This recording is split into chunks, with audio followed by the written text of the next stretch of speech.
Here is a cartoon with a difference. The first full-length cartoon film to be made in England. This is the sound of freedom. Thanks, Napoleon.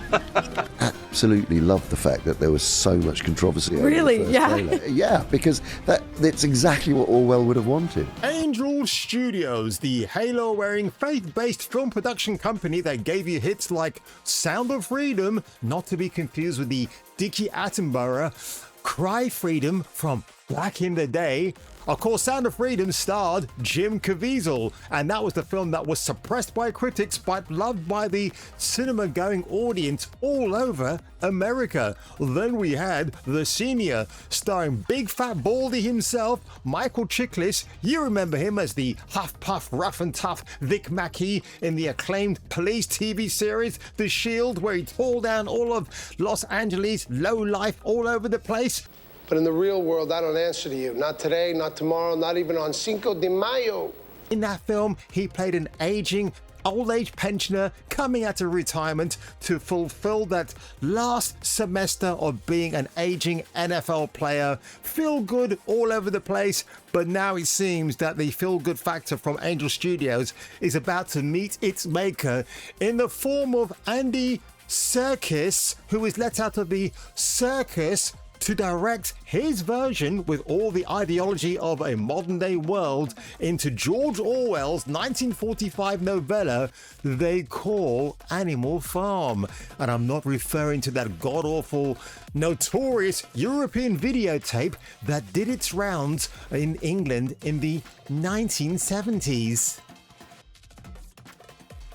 YouTube's newest hero is here to save the day. His name, Kung Fu Hot Dog. Speaking of worse, folks, given this comment right here on one of my recent videos, I am indeed the worst YouTube channel ever to have graced this platform. And speaking of grace, nope, not talking about Miss Ashcroft from Resident Evil 9 Requiem. But the fall from grace for Angel Studios, who thought it was a good idea to make a kiddified version of a very dark and serious play, or even a novella, which probably has been turned into a play, called Animal Farm. Animal Farm is a political allegory by George Orwell, a Democrat socialist written to criticize the Soviet Union's corruption under Stalin. Because one thing we've got to remember here, folks, is what that description actually says, is that it's not an attack on political principle, it's more to do with the rise of revolutionary power and corruption. And as this film attempts to do by Andy Serkis, it falls flat on its shit-ridden, healed face. Orwell is rolling in his grave, or that he would not approve of this, and you worked closely with the Orwell estate on this. Worked with the Orwell estate? No, he didn't. Can you tell me a little bit about what your response is to seeing criticisms like that? I absolutely love the fact that there was so much controversy over Really? the first Yeah. trailer. And as you can see here, folks, on Metacritic, an astounding, abysmal 28 score from the mainstream media, and below that, 1.5 by a seething audience that cannot get their money back. Let's have a look at what the critics had to say about this Andy Serkis disaster from Angel Studios. Seth Rogen, that should be an automatic red flag, folks, but hey, I've told you enough already. Woody Harrelson, Woody from Cheers, you've got to be kidding me, right? Steve Buscemi from Empire Boardwalk, or even better yet, Boardwalk Empire, Glenn Close, Gaten Matarazzo, and Jim Parsons from The Big Bang Theory. All talented individuals, including Seth Rogen, but my God, what were they thinking of, bub, when they signed up for this absolute travesty of a movie? And speaking of travesty, what does Peter Travers have to say from Rolling Stone about this movie? George Orwell's dystopian satire of aggression in the form of anthropomorphic farm animals becomes a cutesy cardboard kiddie cartoons of staggering ineptitude.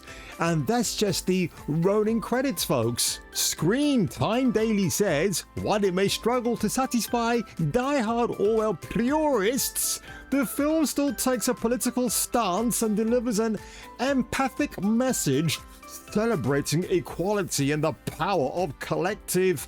Let's have a look what they say here, albeit one which permits us a little more hope than what was present in Orwell's 1945 novella, because why should films be turned into the dark source material? Now listen, when Watership Down came out and that beautiful ballad sung by Art Garfunkel,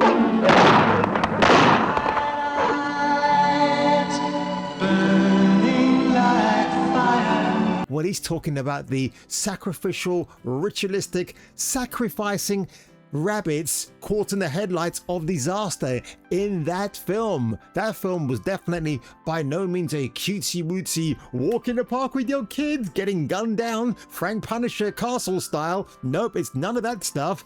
But anyway, let's get back to my glowing review reactions. Now, as Dave the Man says right here, if I were to Duke Nukem out Animal Farm, they will find out that Animal Farm may not be as good as the book and the classic movie version, but AF is a damn good movie. I enjoyed it a lot lately. Such bad punctuation, such terrible grammar. I think Dave the Man might actually be an AI artificial bot, and that somehow made its way into this ridiculous furor of rage from people who hated this film. I can't say I actually blame them. Khan Circa, it's just so not peak. This isn't even close to peak. It's not adjacent to peak. It's not on the same continent as peak, or even Pandora's Peaks, if you know who that is. Doesn't apply here the way temperature doesn't apply to a black hole. That is so funny. Oh my god. Peter de Bruges from Variety gave it a 50. The message feels muddled amid all the pratfalls and fart jokes, and that's just the opening credits, folks. We're free. For example, I'm about to fart right now. EW around the table. Don't Look Up premieres December 10th. And if you thought those scores were bad, folks, check out Animal Farm with the even more lowest scored at 23, knocking off 5 points off the Metacritic score for Andy Serkis's Animal Farm. From the visionary director, listen, I liked Sugar House with Andy. I certainly enjoyed his turn as Ian Jury from the Blockheads in that movie. But dude, you might want to stick to acting and stop shoveling your political opinion down our throats. I mean, there's a bit of a masked mafioso threat in that comment there. If you don't like the movie, that's fine. But please, I implore you, I encourage you to still like this movie. And if you don't agree with me, that's not a problem, but think about it differently. Why, thanks, Andy Serkis. Don't be expecting that knighthood anytime soon. Laura Miller from Slate states the following: one weird Sunday, and she means the dessert, not the day. I suspect many filmgoers' idea of a good time. I think what she's referring to with that metaphor is that you'll leave the cinema with a bitter taste in your mouth. Not even a fudge sundae can quench that appetite. Might Joe 400 says, the Animal Farm of 2026 maliciously misses the point of the original novella. And of course, the animated movie from 1954, which, if you believe it, folks, and you better well damn do that, was funded by the CIA as anti-communist propaganda. And of course, Jan J, who again might be a bot of some kind, maybe of the third kind, the message was not clear enough for me. And what did you think of it, audience members? Well, I guess they don't want to subject this film to review bumming, but by all accounts, it certainly deserves that, doesn't it? And the final thing I'm going to say about this is, folks, is if you're going to make an adaptation of the source material, why don't you take a leaf out of Peter Jackson's book? Hey, Andy Serkis, you worked with him on 6 Lord of the Rings films, right?